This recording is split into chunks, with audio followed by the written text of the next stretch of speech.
मोक्षदा एकादशी व्रत कथा 11 दिसंबर 2024 पूजा व पारण का शुभ मुहूर्त।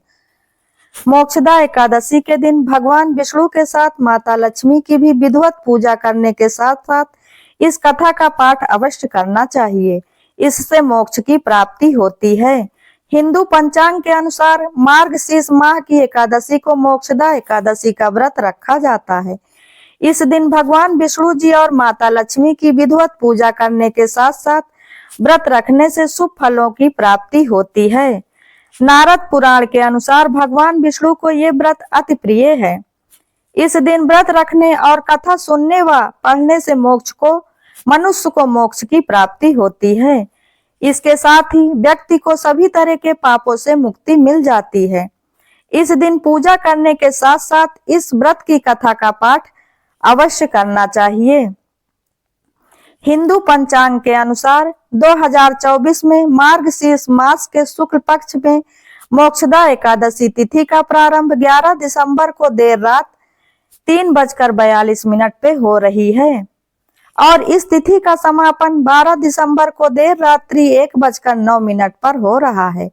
उदया तिथि के अनुसार मोक्षदा एकादशी 11 दिसंबर दिन बुधवार को मनाई जाएगी।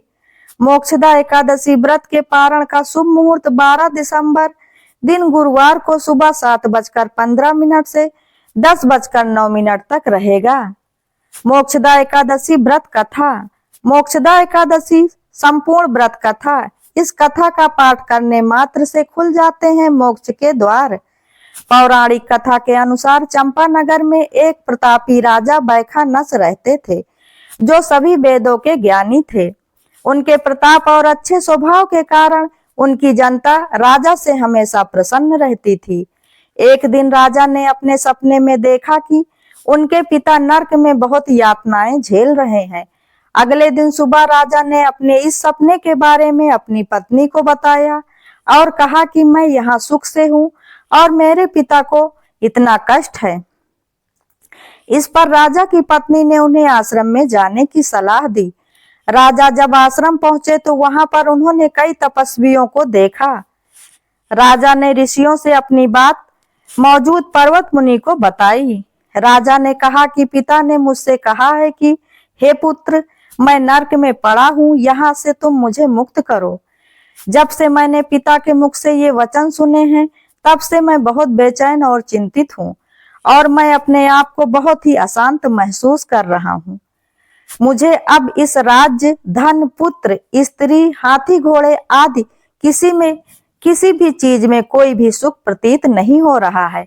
ऐसे में मैं क्या करूं? और अपनी परेशानी बताते हुए उनके आंखों में आंसू आने लगे थे। आगे राजा ने कहा कि हे ब्राह्मण देवता, इस स्वप्न के कारण मुझे इतना कष्ट पहुंच रहा है कि मेरा पूरा शरीर जल रहा है। अब आप कृपया करके मुझे कोई तप, व्रत आदि बताएं जिससे कि मैं अपने पिता को नरक से मुक्त करा सकूं और अपने पुत्र धर्म को निभा सकूं। राजा ने कहा, उस पुत्र का जीवन व्यर्थ है जो अपने माता पिता का उद्धार न कर सके। एक उत्तम पुत्र वही होता है जो अपने माता पिता तथा पूर्वजों का उद्धार करता है। वो 1000 मूर्ख पुत्रों से अच्छा होता है। तब ब्राह्मणों ने राजा से कहा कि हे राजन, यहाँ पास ही भूत, भविष्य, वर्तमान के ज्ञाता पर्वत ऋषि का आश्रम है।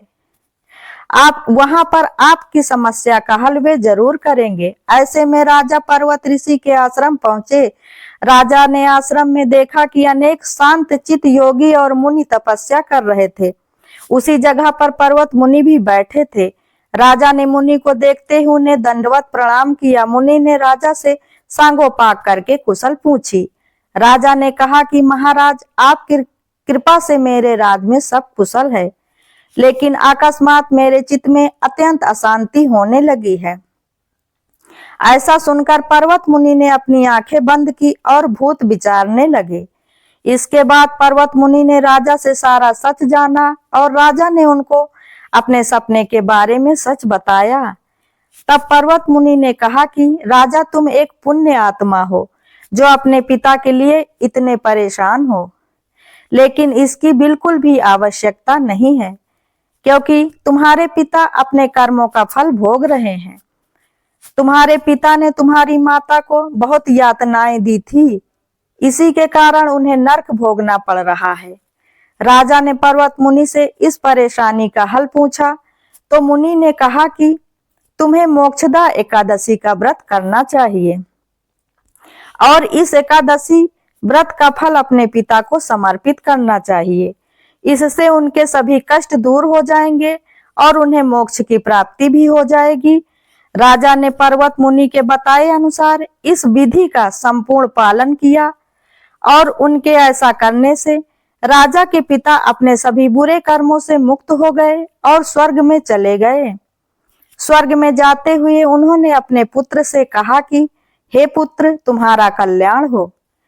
शास्त्रों के अनुसार मार्गशीर्ष माह की शुक्ल पक्ष की मोक्षदा एकादशी का व्रत जो भी मनुष्य करता है उसे हर प्रकार के पापों से मुक्ति मिल जाती है और उसके सभी पाप नष्ट हो जाते हैं।